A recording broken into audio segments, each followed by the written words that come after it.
if I can be honest with you, my intention was not to start House of Healing here. So that was another act of obedience because I didn't want to be anywhere close. This area is small. I don't want to be anywhere close. There's a fine line between what the leader may say based on their own insecurities and what God has said.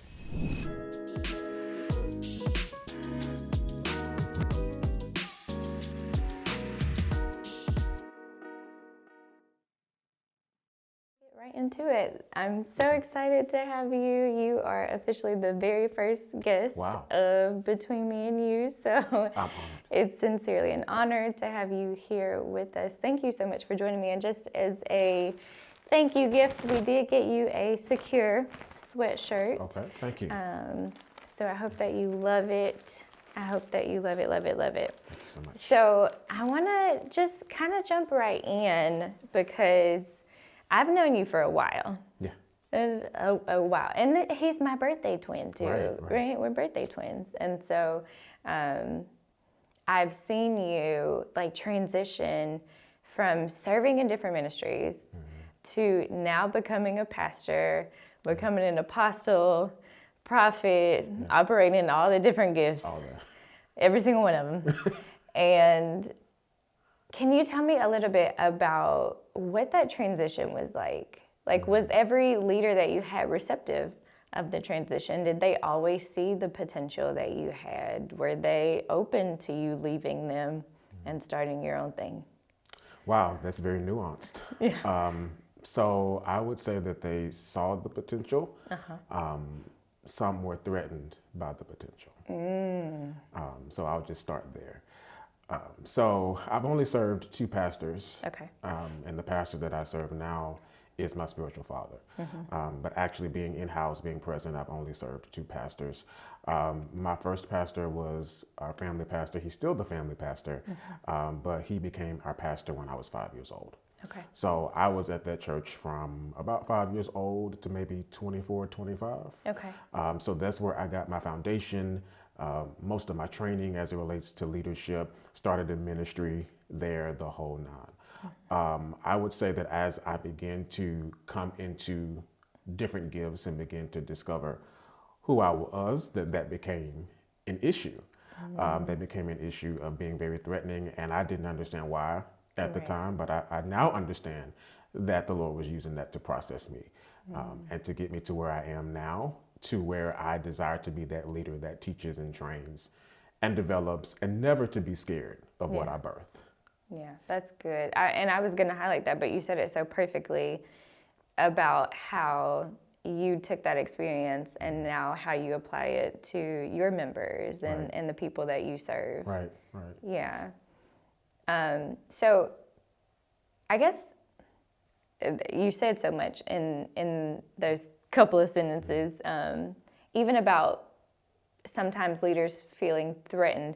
Has there ever been a point where you felt like that and you had to rein it in, or have you always been super open, receptive to the gifts that your people have? Yeah, open and wanting to help them to discover those gifts and pull out their potential. I can't think of a time where I felt threatened by a gift that was surrounding me or in the house to the point of wanting to hold back any training or any pouring into. It's always been me pulling and sometimes seeing in people, which is a part of apostolic ministry, seeing in people what they don't see in themselves and then taking them on that journey, right, to pull that out. So I can't think of a time that I've ever been threatened. Have you ever, because I as a PK, I see it a lot where people receive everything from the poor and then they leave. So it's dual-sided because you're also a therapist. Right. How do you process that when people pull and pull and pull and then they leave? Yeah, I struggled with that at the beginning, and being honest with you, there's still times that I struggle with it because I'm human. Yeah. And because I give so much and I pour so much, you expect people to turn around and then pour back and turn around because I didn't pour that into you for you to take it somewhere else. That was my mindset. And just recently, like a year or two ago, Holy Spirit began to deal with me about what my assignment was and what people's assignment were in my life. And so I had to, discover through prayer that release them, because that's a part of what you do. One waters, one plants, God gets to increase. And so I had to come into that. And again, it's just been recently where I've been settled in the fact that it's okay if people come, because I had a real issue with people coming and, you help them, you get them on their feet, you clean them up, wash them off, help them discover who they are in God. And my issue wasn't really with people leaving, because I know that people come and go. My issue was with people leaving and not acknowledging where they came from. I literally dealt with a situation. It was two separate situations where people left, and then they began to, on Facebook, we have thank you posts and all of that, Pastors Appreciation Month and all of those things.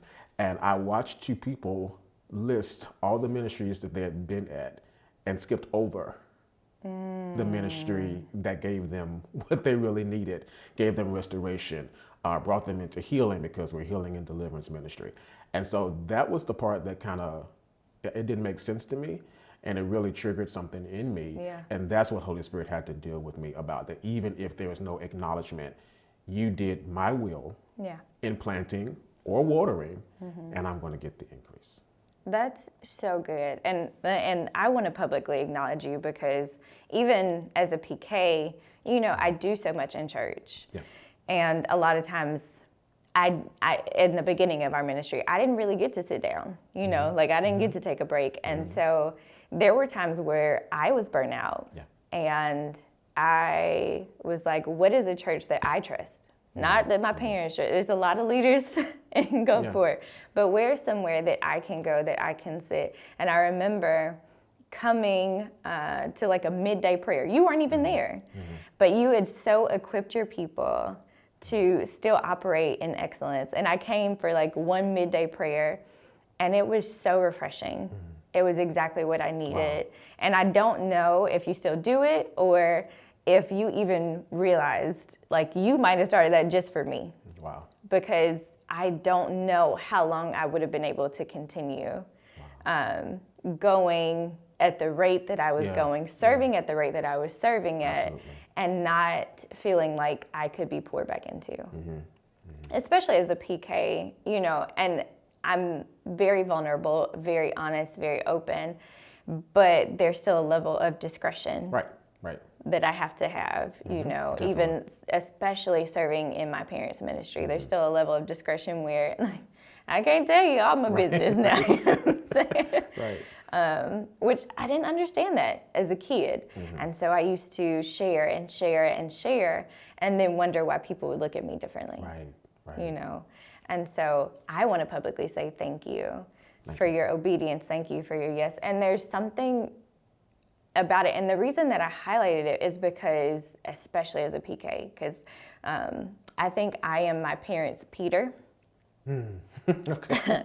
I'd be ready to cut, folks. Okay, praise God. And so I think one of my major issues is I see these people on Facebook. And it's not that they're not publicly thanking. It's like, cool, you ain't got to say thank you. You know what I'm saying? Like, Jesus healed the lepers. Only one came back to say thank you. I know everybody's not going to say thank you. But it was the ones with the public shade. Yeah, that too.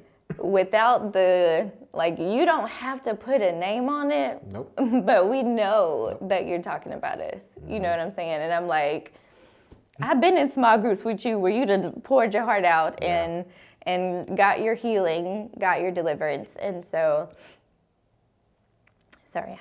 I've been in small groups with these people where they're getting healing, they're getting deliverance, and then they're like, oh, that church is a cult. And I'm saying that because I literally just saw that post yesterday, and I'm like, that's wild, to think that. And a lot of people say that, and I do want your perspective, especially from a therapist's point of view, because a lot of people think, and I've seen it in some churches, where if they stop going to church, the people at church stop associating with them. And from my perspective, and my pastor has preached on it before, where the reality is we just don't have as much in common as we used to. Right. Like what we had in common was serving in ministry. Right, And so right. we hung out a lot more. We interacted a lot more. Definitely. So it's not that I have anything against you for leaving. Mm-hmm. It's just we're walking along two different paths now. Right. Like I'm still going to be cordial. I'm still going to speak if I see you. Nothing is awkward unless you make it awkward. Correct. But what do you think? Because a lot of people try to call churches cults. I think that when people leave, especially if they've loved incorrectly or left with the wrong motive, it's not you, it's them. So you can release them and be nice about it and be pleasant about it. You know, we're all still in the same kingdom and we still serve the same God. But sometimes that person that left because they left under the wrong circumstances is guilt for them. Like they're carrying something in their heart that they didn't fully talk about, didn't fully release. And so now they begin to project that onto the ministry, or they project that onto the people. And that's the psychological part of it, that when people feel a certain way, if they don't want to own that feeling, now it becomes your feeling. So now that's where the name calling comes in. Oh, that's a cult, or those people don't associate with me anymore. But it's really what they're feeling on the inside. But it's uncomfortable, it's unpleasant to face ourselves. But they really don't want to deal with it, so then they project it. I like what you said, that, you know, it's not that we have nothing in common, but we have less in common. Because when you're working in ministry, you're working in ministry and you're focused on that vision, that mission, because every house has its own vision and mission. Although we're all serving the same God, we all have different assignments. Absolutely. And so when a person departs, it's not that we're disassociating. Some people might do that, but in general, it's not a disassociation. It's more so of we are focused on another vision. Like we're focused on this vision, this mission. You departed, God bless you. Now you're connected to something else, right? And so that's where your focus should be. But again, when people don't leave right, then they have something in their heart and then they project it onto the people. I'll also say this, that it's not also that people don't want to associate with someone that left. That person also has to check, did I leave correctly? Right? Because we can still speak and we can still talk, but we're not going to get together and talk about the ministry. Right? You're not going to leave and then try to use me to air your grievances. And that's where people miss it. It's not that people don't want to associate with you and be friendly. It's that we're not going to allow that space for you to talk about the ministry, to throw shade, any of that. So that's the part that I see that's missing. It's not the disassociation, it's that we're not going to have the shade. And you know, I think that for me, it applies to like personal relationships too. First thing that comes to mind is my previous relationship. When I got out of that relationship, there were so many friends that I had to cut off because I had a different vision for my life. I was going a different direction, but their vision for my life was still to potentially be with that person. And so because I knew I wasn't strong enough, I would question, like, am I supposed to be back with him? Am I, doing the right thing? Did I make the right decision? I found myself having to cut off a lot of people. Yes, that we knew mutually, but also people that I was really close to. I remember very specifically, and I've, talked to that friend about it since then because I had to bring closure to that relationship. And it was a couple years later, and I was like, just being honest, I think the reason that we're not as close as we once were is because she said very specifically, I don't know, girl, I thought y'all were supposed to be together too. And in that moment, I was not strong enough to handle that. I was already having questions. I was already wondering if I had made the right decision. And so I think even that division, that separation sometimes can be personal. People that you separate with, not just in church, but in your personal life. It's like your vision for my life does not match my vision and where I plan to go. And so I have to make that distinguishment and figure out where those lines are, what the boundaries are. Yeah. And boundaries is really key. It doesn't matter what the relationship is, every relationship needs boundaries. Yeah. Some boundaries are very far out than others, like you mentioned, having to disassociate or cut, certain people off. That's a far boundary. Like I have to keep a greater distance between me and you. And it's not because of you as a person. It's more so because of what we're both connected to and what you're still trying to push as an agenda. We use that word. So sometimes there has to be a greater gap between you and people in relationships just because of the past and what they still envision you should be doing. That's good. I like that you use the word agenda. I see it so often, especially on social media, where people say like, oh, they have their own agenda. Yeah. But you never really think about it when you think about your friends, your associates. Like everyone has some form of agenda, whether it's pure or malintended. Right. Everybody has an agenda for every single area of their lives, your lives, what they plan on getting out of ministry, what they plan on doing at a job, Yep. That's, yeah, I'd never considered even using that word. I think the common word to use is their intentions weren't pure or Right. but agenda is a really good word for that. So, just moving right along. Okay. From a training perspective, how do you stay consistent? Because you're doing your prayer school now. And I know you said you had not planned on doing it again, and then the demand was great, so you did it again. But I remember joining years ago. Like me and my husband were just going through my Facebook groups, and it was the prayer intensive. Yep. I'm still in that Facebook group because I go back and watch the videos sometimes. Yeah. And he was like, oh, are you still active in this group? I was like, no, don't get rid of that one. I still go back and watch the videos. But how, because that was years ago. That was 2020? 2021. Okay, 2021. It was right after the pandemic, though. How do you stay consistent? What is the secret sauce to consistency? I would say the secret sauce to consistency is purpose. So my purpose is to help people find their purpose and to help people maximize their potential. So that purpose is connected to assignments. So whatever assignment the Lord gives me, I have to do it.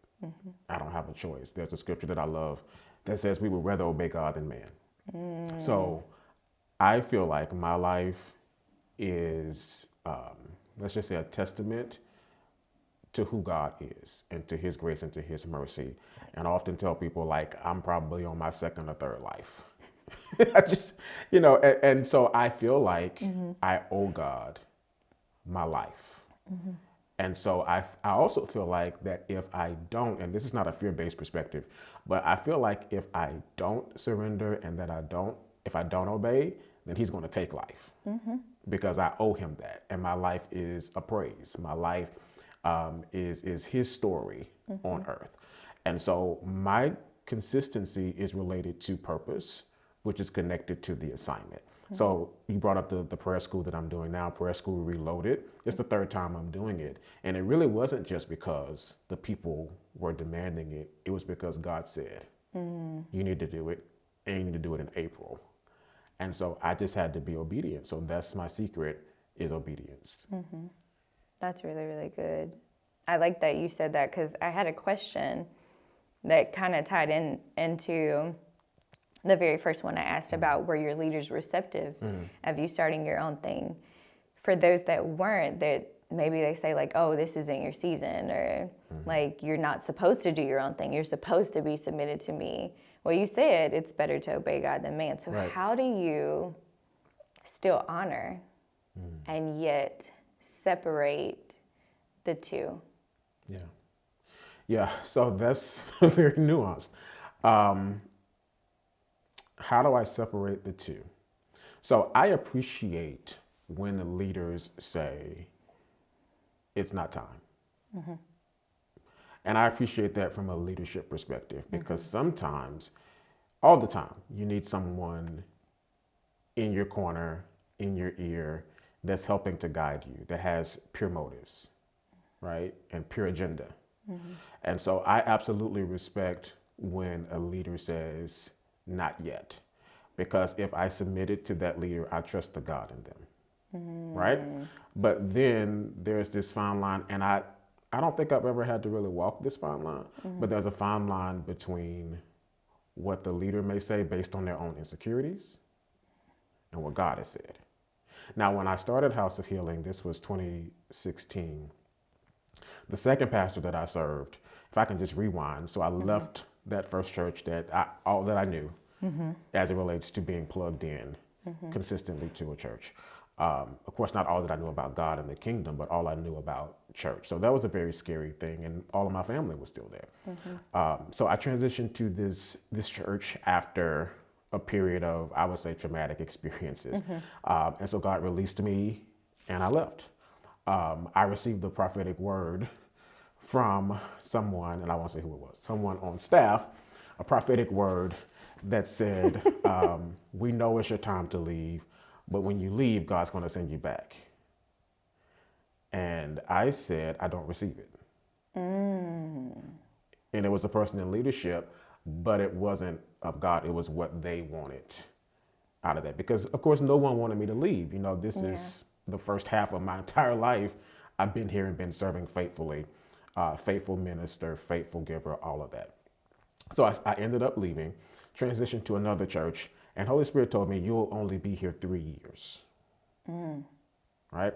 And the 3 years, it was for purpose. It was for me to catch my breath. You talked about being a PK and just being on the go. So I'm sure you know what I mean when I say catch my breath.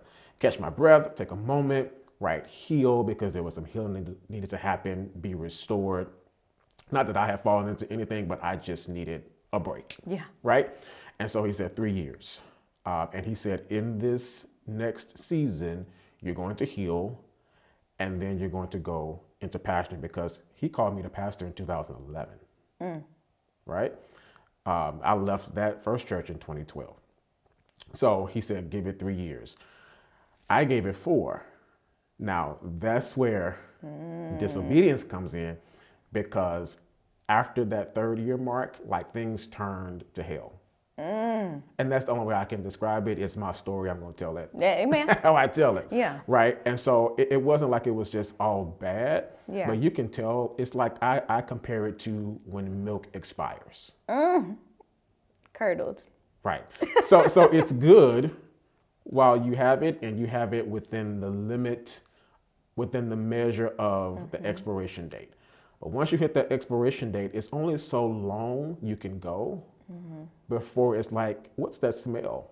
And so this is what, and I would never discredit that ministry, either one. I learned a lot, but when it's time to transition, it's time to transition. Yeah. And he told me 3 years, right? So because of, things that were happening in my life, I had to have a major surgery. So financial things were going on. I felt like, well, I just need to kind of sit for a moment. But God was saying, he said already 3 years ago, he said 3 years. I was there a week shy of 4 years. So I went into that ministry, and the leaders knew that I was called to pastor. Okay. Right? So they knew, but when I left, I was not released into that. It was my spiritual father, who I was still connected to, who they knew and had a relationship with, right? Who was all the way in Michigan. But he was kind of that one in my corner, pushing me and helping me with the things that I needed to set up. But locally, I didn't have that support. I still had to obey God. Yeah. So it wasn't an issue of they said it's not time. It's just an issue of we're not going to bless it. That makes sense? Absolutely. Yeah, but that's the spoiled milk Yeah. syndrome, right? It was already time for me to go. I was in grace. Do you think they would have blessed it had you left at 3 years, like the Lord No. told you? No. Okay. No. And I say that because I don't think that they had the capacity to do so. And when I left, the pastor said, you're the only one that has ever come as a minister, an elder, ever come and said, this is what the Lord is calling me to do. I want to do this right. I want to transition right. Because at that time, I was over a lot of things. So I was youth pastor. So I started picking up stuff, right? I was youth pastor, and then I was over the prayer ministry. And so I made this whole plan because I don't believe that there is success without succession. Yeah. So me being me, this has always been my personality, always been a planner, always been strategic. And so my strategy was, okay, I'm going to transition out in March. This was 2016. December, January, I'm setting up a plan. Okay, this is who will take over. This is how I will train them. Like I had a whole document prepared and submitted, and it just wasn't received. So I kind of took that personal for a minute, and then I realized, hey, this isn't your ministry. This isn't where you pastor, right? You have done what you can, but this is as far as it's going to go. Yeah. So that's why I say I don't believe that they had the capacity to release and bless it, or even knew what that looked like. Yeah. Yeah. So no fault, no shade. It's what it is, but I still had to obey God. Absolutely. So when you say they didn't have the capacity to release you, that's a hard pill to swallow. Do you think it was potentially based on insecurities, or what do you think is the cause of people not being able to release others, like in general? Yeah. I think it's as simple as people don't know what it looks like. They've never seen it done before. If you haven't been exposed to something, it's good in theory. It sounds really good. And actually, that leader did tell me, and it sounded good, that they had to lay hands on me and release me for where God had called me to. But it never happened. So it sounds good in theory. It sounds really good. But if you've never seen that, never walked through that, never been exposed to that, then it's very hard for you to do it, right? And just speaking as a leader myself, as a senior leader, there are not many models that show things like that. So I don't fault anyone. It's just a matter of exposure and capacity. Like if you haven't been exposed to it, you don't have that capacity built. If you've never done it, you don't have that capacity built. Right. Yeah. So when you went into the situation, you said God told you had 3 Specifically years. 3 years. Specifically, Three. 3 years to the day. To the day. You went 11 months and 3 weeks. Right. And he didn't add the extra on there. Right. Was that a conversation you had going in? Like, hey, I'm here, but God specifically told me I'm here 3 years. Yes. So they knew, Yes. and they still didn't release you at 3 years. Yes. Oh. I was thinking like, okay, maybe it wasn't a conversation that was had. Yeah, these were conversations. They knew I was not there to stay, and that the assignment on my life would not permit me to stay. So that was a conversation that was had. You know, it was no miscommunication about that. That was a very clear conversation. Maybe they thought you were going to change your mind. You were going to love them so much that you would disobey God and stay and serve them forever. And I think another thing was there were some individuals that I wouldn't say that they left with me, but when something is new and it's fresh, people feel like that they want to connect to that. Yeah. This was also a conversation. Because I didn't want to seem like that I was taking people. I didn't want anybody, if I'm being honest with you. But the people that came weren't really connected still, but there was still this familiar kind of connection. Yeah. So processing hindsight, I feel like that may have, something to do with it as well. Yeah. But that kind of came along later. It wasn't how that was initially playing out. So literally that whole time that I was building, because we started out with Bible study, for House of Healing. That whole time that I was building that out, there were conversations being had about this is what's going on. And I even asked that leader, like, how do you consistently get up and minister 2 to 3 times a week and you always have something? He said, pull out of your overflow, pull out of what you know. So these were conversations. These were mentoring type sessions. And I made sure, because he was my leader, I made sure to keep him in the loop. Yeah. Right. And to me, that's just honor. It's honor and it's good manners, right? Because I'm still serving here. I'm still in your house. You're still my leader. So I have to keep you in the loop. There were no secrets. Right. I'm like, it's not like you were doing None. it secretively, trying Nope. to go behind his back, Nope. steal his members, nothing like And that. it wasn't even on the same night. So I had responsibility to youth ministry on Wednesday night. Bible study was intentionally for House of Healing on Tuesday nights. So you see, I was doing Bible study, House of Healing Tuesday nights. Wednesday nights, I was in my place. Right? So I didn't abandon the ship. Like it wasn't any reason for the disconnect. Yeah. Because I stayed on post and you were kept in the loop. Yeah, that's really good. And that I love that you did that. I think it definitely set you up for success. Definitely. In hindsight, would you have had a conversation like, no, you need to stay at your church? Yes. Yeah. Yes. And if I can be honest with you, my intention was not to start House of Healing here. So that was another act of obedience, because I didn't want to be anywhere close. This area is small. I don't want to be anywhere close to anything. It was a fresh idea. It was something that I had not seen before, something that I really hadn't been exposed to, but literally dreams and visions and visitations. Holy Spirit dropped these things in me, and I had things written out for years before we actually started. So in hindsight, yes, I would say go back to where you came from. And that, do you think that could have helped the situation? Had you said like, hey, I'm going to tell them they need to be like fully submitted to you and not follow me. I'm not trying to steal members. You know what I'm saying? Do you think that could have helped the transition? Maybe. Yeah, maybe. I get it. Oh, yeah. Yeah, I get what you're saying and what you're asking. But I've always put myself in a position where I can't think for you. Like, I don't know what you got going on in your head and how you are perceiving this and what is triggering for you. Like, if we don't have the conversation, I don't know. So I don't even like to guess of what you would have done had I done this. Because in my head, I still feel like, based on the patterns that I've seen, that you still wouldn't have had the capacity. Understandable. So how do you, because that's really good. I think a lot of times I see a lot of people, including myself, that we always have those what if conversations.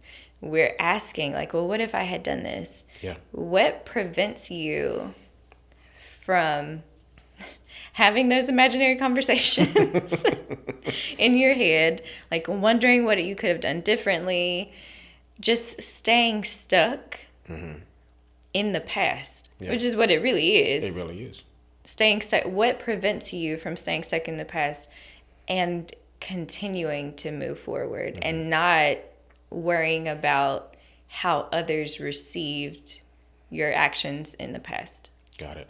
So I would say two things. Number one, I practice mindfulness. Mindfulness just means be present in the moment. So I allow myself to stay centered in the moment that I'm in, because if I'm back having those imaginary thoughts, it's always going back to something. That's the what ifs. And that leads to so much regret. And so I call it like that rocking chair thing. You're either thinking forward or you're thinking backward. So you're like rocking back and forth between the two. Well, mindfulness is just sit where you are. Right? Be present in the moment. So that's number one. Number two, I'm too busy. Right? And I feel like when we have the energy, we give that energy to thinking about what ifs, and we give into those regrets and the overthinking. You really have to stop to do that. Like, you have to stop to have those conversations. And I'm a fan of processing. That's something that I teach my clients, and it's something that I do.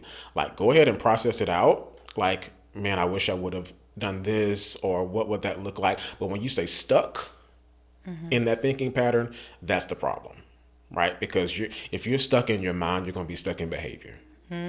So you're just going to be all around stuck, and you notice that you're not moving, you're not advancing, you don't have any momentum.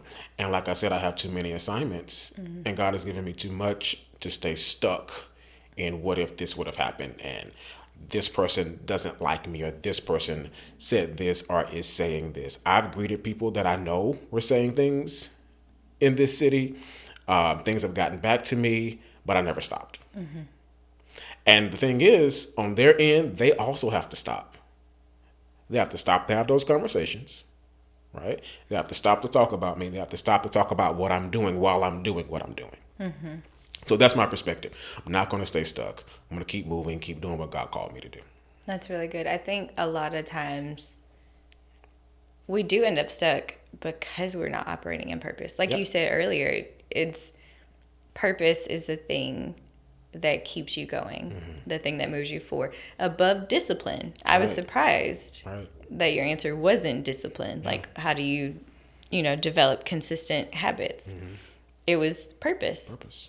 So why did you choose purpose over discipline? Because I see so many people like, if you just say discipline, discipline will get you there when the motivation wears off. And I agree to that. But if you have discipline without purpose, what are you doing? You don't know what your goal is, what your aim is. So I keep my purpose in mind.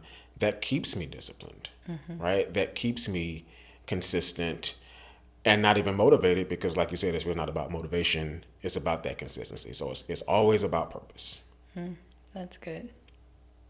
That's really good. So, completely separate conversation. Okay. Just because I'm a little nosy. Okay. Before, because you just recently got married, had a baby. Congratulations. Thank you. Before, I would see all these people like trying to hook you up as a pastor. You don't have to say what you were really thinking. But how did you like nicely tell people to mind their business? I'm not sure if it was always nice. I think just my obstinance, just in general, because if I don't want to do something, I'm not going to do it. I'm not going to pretend like I'm just kind of going along with the conversation. I'll just tell you, like, we're not going to talk about that, or that's not what my focus is. And it really wasn't. And if I can take you back, when I started House of Healing, part of the delay was I told God I'm not going to start this single. Because I didn't want to start a single. Like, I needed help, and I did not want to go through that process of being the single pastor who got married. I've walked other pastors through that as a consultant. I've seen things. I've seen whole church splits. I've seen a lot with that. So there are a number of reasons that I did not want to start it alone. So one day I was praying and having that conversation with God again. And literally about 10 minutes after I got done praying, a friend of mine called me and said, Holy Spirit just told me to call you and tell you that you're not to wait until you get married to start the church. So I was like, Well, that's oddly specific. right. So I was like, well, okay. I guess I lost this one. Yeah. So I had to go ahead and start. But I did not want to be the single pastor. Over the years, people, like you said, have tried to hook me up. They've made suggestions. They've had prophetic words. But until I was ready, it wasn't going to happen. And that's just the personality that God has given me. Like, you're not going to push me into something. It's going to be in God's timing. It's going to be who I want to marry. All of that. Yeah. All that. So how did you handle those as a prophet? How did you handle those prophetic words? Well, most of the prophetic words that I got were not specific. Like, they were not like, this person is your wife. They were more so like, it's coming kind of thing. Just very generic. And I'm like, okay, you're saying that because I'm single and you think I want to find purpose in marriage, and I don't. I don't want to find purpose and identity in marriage. Those are things I need to have before I get into marriage. Yeah. So people literally stopped prophesying to me, stopped talking to me about it. They just stopped. They wanted you to be like, oh my God, you're so wise. And Yeah. thank you so much for that Yeah, prophetic I received it word. in tears and all of that. No. Stone-faced. Stone. Yeah. Stone. And when people started back prophesying it again, it was people that were legitimate. Yeah. People that were like actually hearing from God. One of those is my friend Apostle Joshua Giles. Like, he told me months before that he saw my wife and that it was time. So no, I wasn't trusting everybody to say that and see that, because some people were prophesying out of emotion. And when a person does that, they're immature. They want to connect with your emotions, right? So they're going to prophesy because they know that's what you want. And then they feel like that's going to get them, some praise and accolades and all of that. And I'm just not that guy. So when people started prophesying it, it was because God was announcing, Yeah. literally, that it was time. So what are your thoughts on, because I just saw a pastor talk about this. He made a public statement, and he was like, if you came to this church Yeah, I saw that. because you thought you were going to marry me, you can get that out your head and you can leave and find another church right now. So what is your thought about pastors dating members?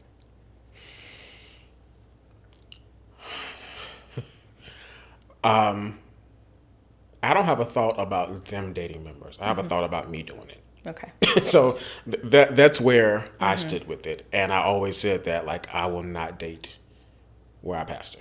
It's not going to happen. I'm not going to date daughters. I'm not going to date sheep.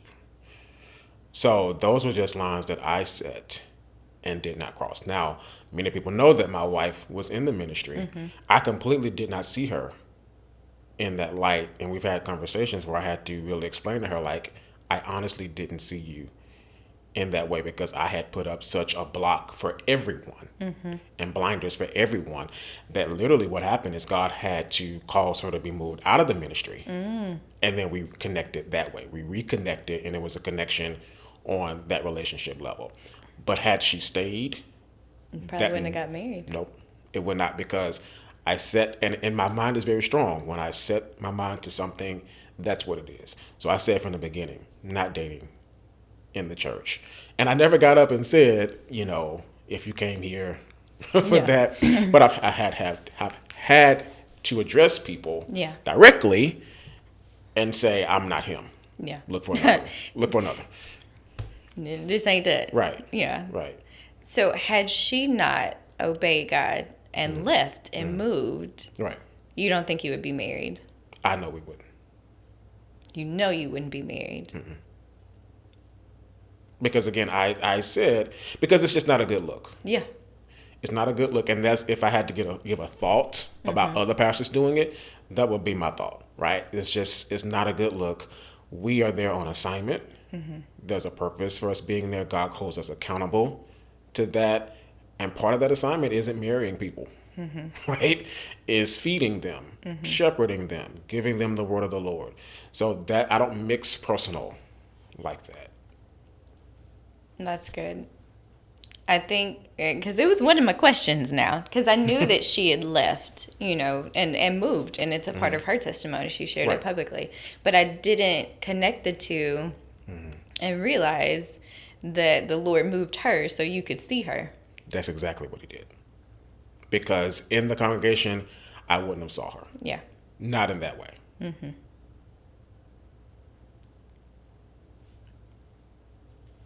She wasn't gone long, though, No. was she? No. Like right at a It year, was right under a year, I think. right? A couple months, like right under a year. Yeah. Yeah, she moved to Texas. Yeah. It was like out here by faith. Right, you know? right. And then it was right back. How have the people been receptive of that? The people, for the most part, have been very receptive. Okay. I feel like I train well and I prepare well.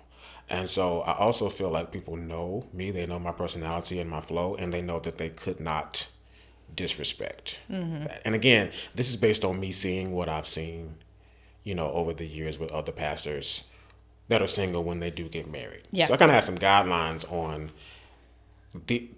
I took at least 3 months or so of preparation, shifting things around, moving things around that she probably still doesn't know about, to make sure that she was well accommodated and to make sure that the people were prepared. So the leaders knew, the rest of the flock did not know. But there were still things being done To prepare. to for her. prepare for her. So by the time she got there was reception, there was honor, and it's still that way.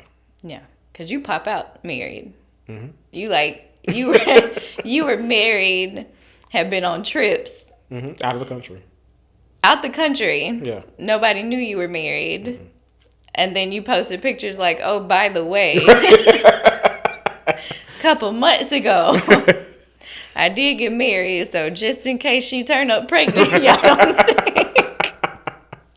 don't think it was just out here willy nilly. Yeah. Right. I love that though.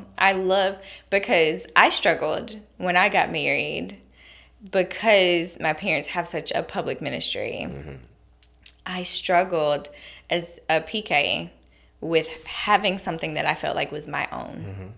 And so I wanted to go off, like, in private and get married with like 12 people. You know what I'm saying? Like, exactly what we did. just a few little handfuls. Yep.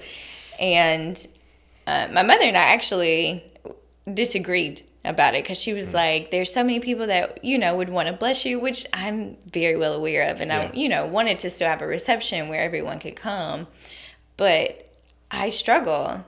And I think that there may be other like pastors, PKs, leaders in general who struggle with feeling like they have something that is strictly for them. Right. So what do you say, or what do you have that's specifically for you? Like, what do you set aside that's like, like nobody else is a part of this? I would say my life. Yeah, I wouldn't say that my life is my own because that's against scripture, but there are parts of my life that are separate, and I've had to learn how to do that. Still learning, because not only do I have the church, but I'm a public figure, and I've just had to sit with that. Like, I can be in the airport, the other side of the country, and someone screaming out "Prophet Joshua," Doctor, like it's a reality.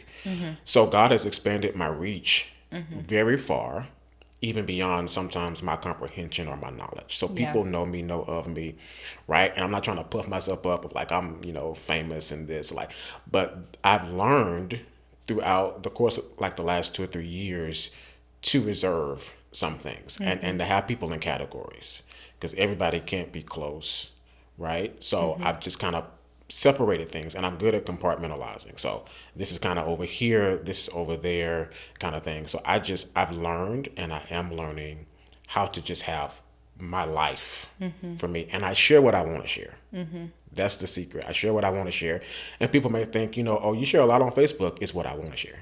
Correct. It's what I want you to know. Right? So just because I'm sharing, sometimes those are business strategies like people don't really understand social media. Like, I'm intentionally doing certain things, sharing certain things because it's driving engagement to my social media platforms, which is pushing my business. Yeah, I see you share all the funny, like, everybody's laughing posts. But and because people think they are you're sharing those funny moments, they think they know you. Right? They think that they are like they're common with you. Oh yeah, I know him, no, you know of me, because I have a way of bringing you in to thinking that, because that's just good business. Yeah. Right? But my life is my life, and I share what I want to share. It's on reserve. I love that. I think I felt like my life was literally not my own. For so long, right before we got married, I bought an acoustic guitar. I'm like, I just want something that's just mine. I didn't tell my parents. The only person that knew I was taking guitar lessons, I only went to 2, okay? But the only person that knew I was taking guitar lessons was my husband. And I'm like, it's something that I don't want to have to do it at church. Yeah. I don't want it to be a ministry thing. Right. I don't want everybody to be like, oh, you should write songs. Right. Like, everything is not a business thing. Some things I just breathe and like have this thing just for me, And but since then I realized what it was, and so I have started pulling back certain aspects of my life.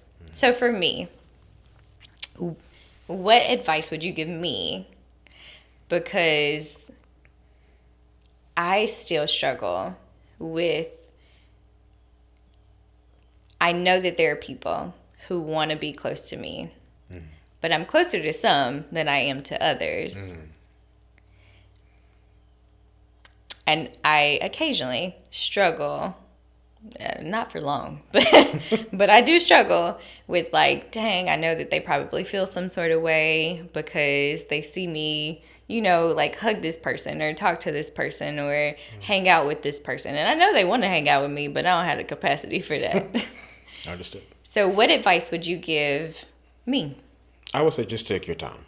Yeah. That's some of the best ministry and personal advice that I received just in the years of pastoring. Just take your time with people. Don't rush. Let people prove themselves because they will always help you to assign them. And so again, that goes back to what I was talking about, like with the different levels of relationship, the different categories of people. Even Jesus taught that. He had the multitude, he had the 70, he had the 12, he had the 3, right? He had all these groups of people that had varying relationships with him. And that's okay. That's okay. But I believe that you have to take your time with people so that you can know motives and intention, and so that you're not so close on someone or someone is so close on you that you can't see who they are and what's going on with them. That's good. And don't let people pressure you into, well, I feel like I should be closer.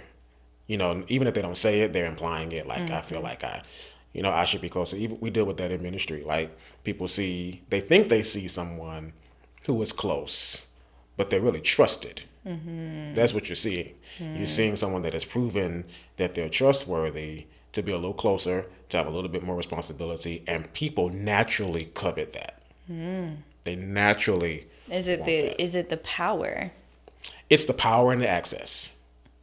Because you would feel like if you're closer, that you have more privileges and you can get away with certain things and certain things, when the reality is, for most leaders, the closer you are, the more you get cut. and the more weight is on you. Yeah. And responsibility is on you. So people see that, and because we're social beings, from a social perspective, they're like, oh, I want that. I want to be close to my pastor. I want to be close to my leader. Are you sure? Correct. Because then you're going to see things. We're not always at our best. We're not always in the best mood. So you're going to see things that you're going to have to take to God in prayer. That's good. Right? And guard your heart with. And I'm not giving excuse for, like pastors out here wilding and stuff like that. I'm saying just being human. You're going to be close to another human. You're going to see things that people from far away may not see. How do you deal with that? Can you handle that? And still respect and still honor. Those are the people that get into the 3 and even the 12. That's good. I think that is a great stopping point. It's just so good in general. Thank you so much. Thank you. This conversation has blessed me. I'm glad to hear that. It has blessed me. Thank you. Thank you. I'm honored to be your first guest. I'm so honored to have you. My birthday twin. Not the same year, but No, not I wish. quite the same year. Not quite the same I wish I year. had some of those years back, but hey, all we have is the present and the future. That's it. And he redeems the time. He does. But thank you so much for joining us. Absolutely. Thanks so much for joining us for this episode. You've heard from us. Now we want to hear from you. I do prayer videos every single day. Comment your name and what you want me to pray for below. And follow me on any social platform at I'm Aisha Danielle so that you'll be able to see when your prayer video gets posted. Until next time.